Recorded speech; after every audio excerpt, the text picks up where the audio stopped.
Happy Tuesday, y'all. We woke up, so we got to thank God. But I just want to remind somebody that sometimes you got to get out of God's way.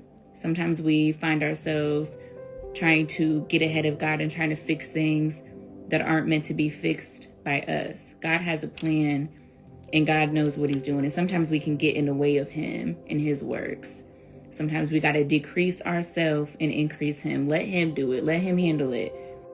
And that's why in some situations you can find yourself noticing like, okay, this is not working. Why is this taking so long? Or it just isn't going as planned because you was trying to fix it and you didn't leave it for God. Okay, God is going to work on it on his timing too. And you got to remember that too. God has his own timing. And a lot of times we're going off our timing and when we want it fixed or when we want it to work or when we want it to go or when we want it to push through. And sometimes we're forcing things that is not for us to even do. You got to let God do it. You got to give it to him.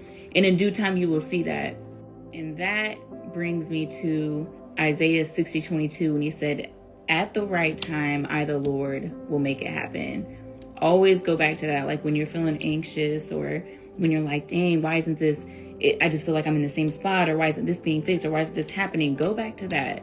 It's always going to humble you and remind you that God has his timing for everything. If you try to rush it, it's not going to work out, right? If you try to get ahead of him, you're going to end up somewhere that you don't probably want to be. So just remember that God's timing is perfect and he will make it happen at the right time, okay? And if they got a problem, you let them know. Get gone and goodbye. Love y'all.